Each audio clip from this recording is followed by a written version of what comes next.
Hi, everybody. Happy Tuesday. Today is Tuesday, February the 21st, 2023, and I thought I would pop on here and do a general reading.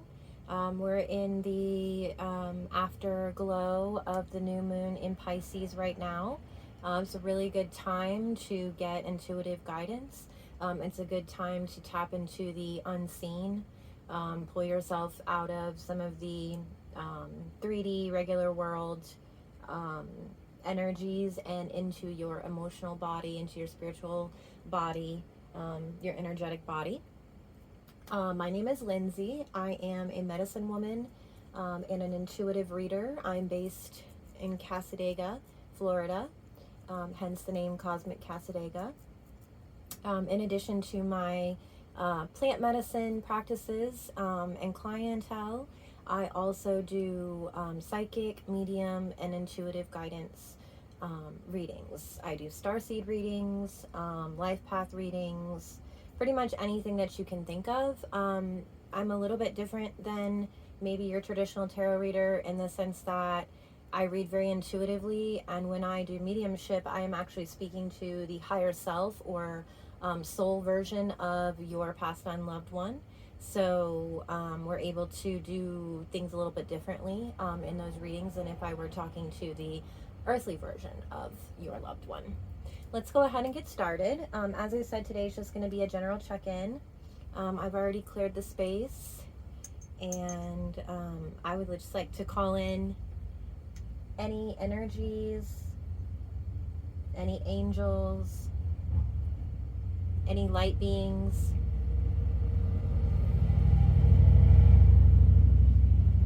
any spirits that are here for our highest good, for the collective's highest good, for our individual highest good. Those are the entities, energies, and beings that we want to hear from today. So I ask that they come in, their presence is here in our space, and that all information that's relayed in this reading be truthful, reach the right people, the right time, in the right way. And so it is. All right, Spirit, what's our general energy for today? What do we need to know? I'm just going to go through and draw a couple cards real quick.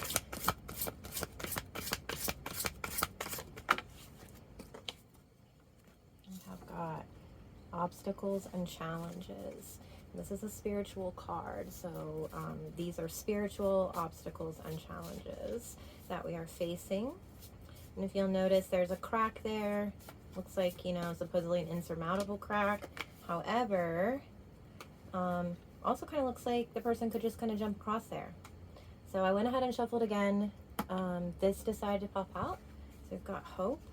So that looks really good for us. Let's get a little bit different type of information from Spirit. All right, Spirit, what do we need to know today so that we are able to move forward according to our highest good?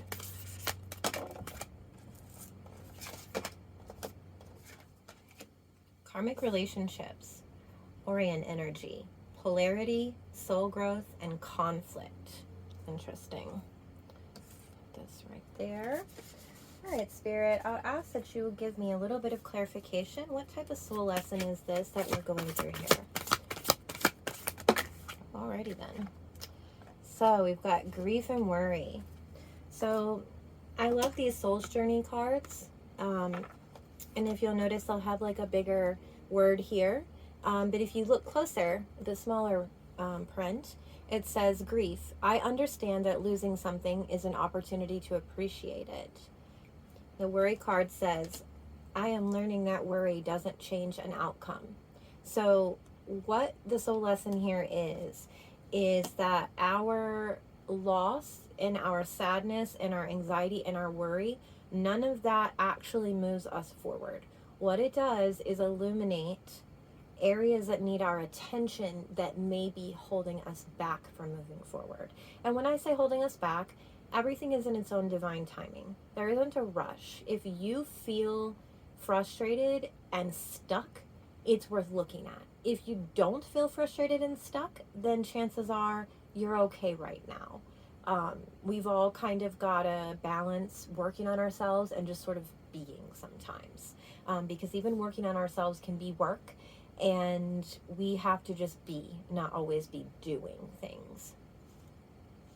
Okay, let's see what else we've got going on here. So it looks, like I said so far, it looks like we have got an opportunity here to sort of face some former conflict, perhaps, maybe some grief and worry type situations in the past. We're able to face another level on the spiral of these. I don't really like to look at things as circular cycles that go round and round. That's if we're not growing. If we are growing, it's more like a spiral. So we will come around and around and around again to what appears to be the same situation, but in reality, it is an opportunity to learn something, perfect something, demonstrate something that is going to propel us forward in this, game of life that we're in. So I'm going to pull out my Lemuria cards here. I just absolutely love these, and these as well, these Starseed Oracle cards. I feel like they just give us a lot of hope for the future. They give us a lot of guidance, and they show us what we need to focus on without being so harsh. Sometimes we don't need a harsh reading. We want the truth, but we don't always need it in a rough format. So it looks here like we've got Earth Star Chakra, initiation. You are standing at a gateway into the unknown with trust in your heart, ancient remembering in your soul, and inner illumination to light the way. You have access to the seed of creation, the spark of existence, and the codes that hold the blueprints of who and what we are. This place is clear and grounded, despite moving through multidimensional realms, and able to bridge worlds while functioning in physical reality. The higher you reach for the divine and the realms of spirit, the more important it is to anchor deeply to the earth. That's a beautiful picture as well, this card. So an interesting thing about this Earth Star Chakra card isn't just the fact that it talks about an initiation, but that it talks about something I like to call tethering.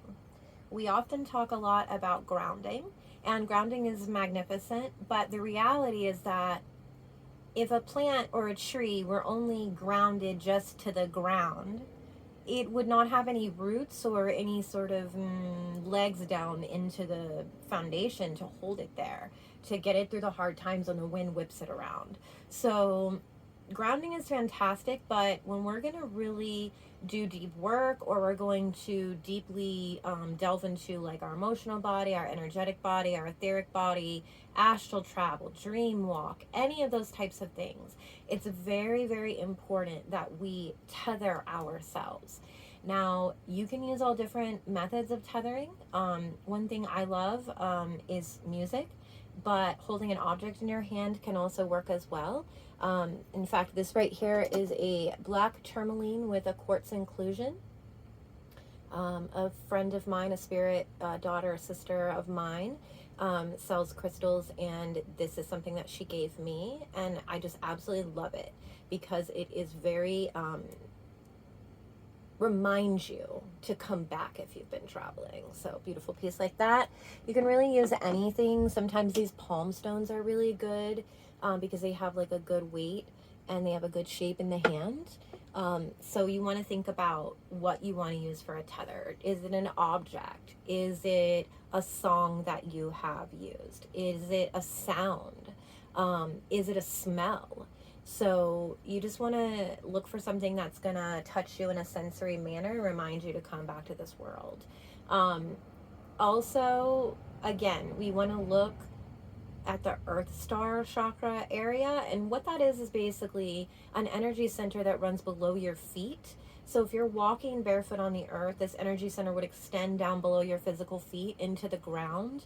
I don't know exactly how far, I guess it would depend on the person, but I think of that as being beyond grounded and being tethered down. So we're going through some sort of a process here. We do have hope for the future. We are working on releasing some elements of grief and worry. We are getting some opportunities to perhaps revisit some karmic relationships and renegotiate things. We're going to want to remember to stay not just grounded, but tethered. So these could potentially have emotional aspects to them. So Spirit, if we do these things that we've talked about, what can we expect to happen for us? Oh, look at that harmony. Oh, another 5 there. This is like, this correlates to the 5 of Pentacles, financial and material changes. So if you have been wanting to move forward and it has been somehow affecting your financial or material life, this is a sign that if you are to face these things that are no longer serving, face these relationships that are no longer serving, perhaps they are situationships with work. They can be situationships with other people. But whatever they are not serving in the same format that they have been in. So they need to be looked at again. Let's also get an ancestor message. Ancestors, I ask that you come and fill this space with your presence. Yes, I know, I should have thanked you already. They're scolding me because even though I've already worked with them today, when I started the video, I did not thank them in the beginning. First and foremost, I like to thank ancestors. They are the people and the beings that walk the paths before us. And if it were not for them, we would not be sitting here right now. And we are our own ancestors, those of us that are old souls. So yes, thank you to everyone and everything and every single shift of energy that has happened up until now. If it were not for all of that and all of those people and beings, like I said, we would not be here in this space right now. So all praises go to the ancestors, to those who came before us, and to those who are continuing to walk the path as the new ancestors coming down the line. Let's see what they've got to say. All right, so ancestor messages are these red cards. So we're going to go ahead and grab this one. Build on solid ground and build it to last. This is very interesting that this card is coming out now. As we were just talking about letting go of things that maybe are not serving, maybe are not solid. And we go back here. We wonder, why are we having these challenges? Why are we having these challenges? So this is a spiritual card, but it also can refer to actual action taking. So it can be work. It can be something we're trying to get going, a project, an idea, something that we are wanting to move forward in an action and in a spiritually aligned way. And we are hitting these obstacles and these challenges. And we are being reminded by the ancestors to go back and find out, where are the little chinks and inconsistencies in this thing that we're trying to build. Because if we keep going as it is, we might have a little crumble later. We need to go back and make sure we're really tethered with our Earth Star chakra. We need to go back and address these emotions, these remnants of grief and worry. And if we are able to do those things, we are going to tap into this hope right here. And we're going to tap into this harmony right here as well. All right, let's get a little bit more information about what we need to do. Spirit, who is someone looking over us today? It's an energy that we can count on to be looking over us today.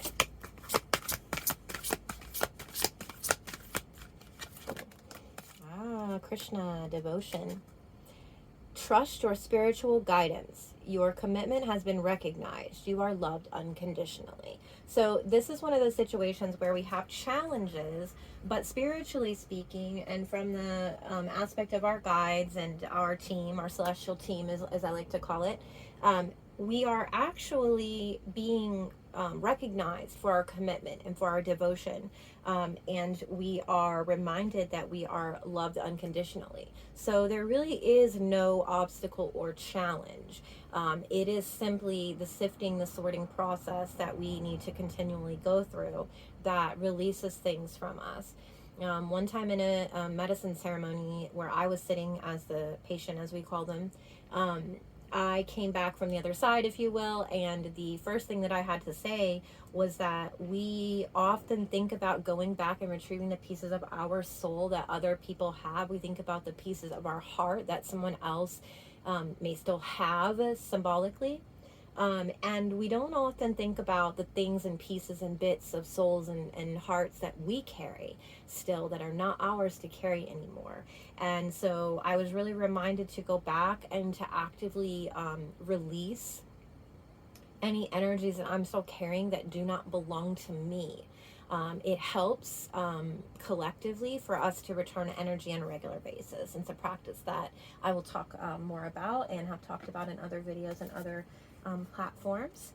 So Spirit, if we continue with our devotion, our daily practice, we remember that we're loved, what else do we need to focus on to bring this harmony and this hope and this highest timeline forward for us, please? perspective. This always makes me think of hawk medicine, of sort of zooming out and trying to look at it from a different angle. If the situation has been taking up a lot of space rent-free in your mind, as they say, then it's a good time to detach from this situation, to go and play or distract or do something else to get your mind off of it and sort of reset your energy. It's always good to go out in nature and take a walk. I was out in the woods the other day and it was just absolutely beautiful. Unfortunately, did find a couple ticks on the dog and I, so always be careful. But it is really good to get out there, to get barefoot on the ground if possible. Excuse me. All of a sudden I'm getting some interesting physical symptoms that sometimes will happen. So definitely pay attention to your digestion. What I'm getting is what I would call lower heart chakra area.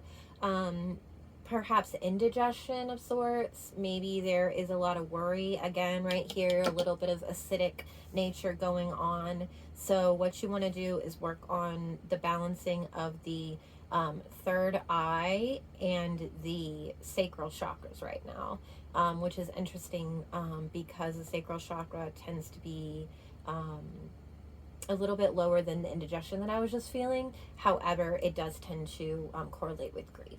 So if you're having digestive issues, definitely look at your emotional energy right now and check in to see if there's any kind of a correlation there that you can maybe solve that way.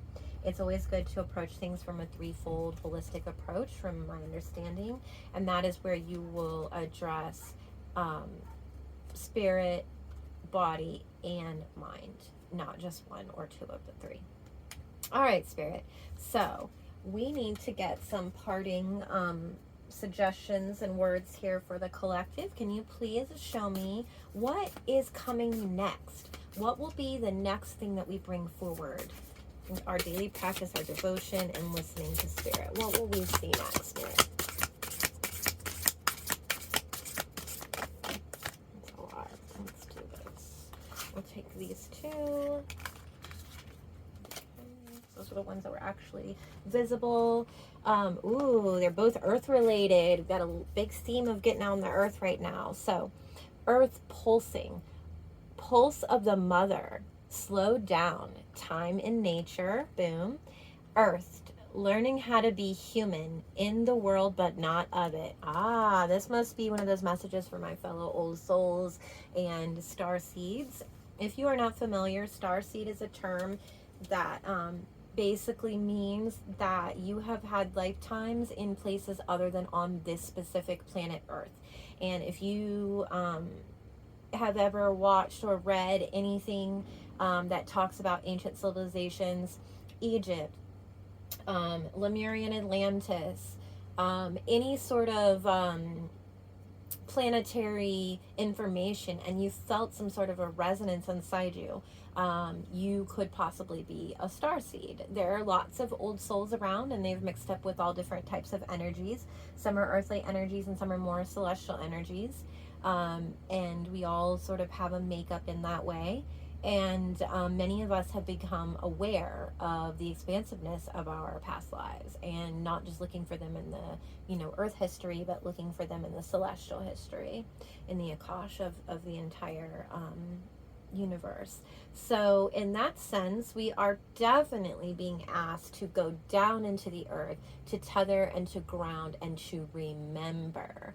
So outside, on the ground, watching the stars is definitely your prescription. I think that Spirit was pretty clear about what's needed today, and I hope that this message finds all of you well, and that you are able to take some time for yourself today and remember who you are and why you're here, and to shine your light. Thank you very much.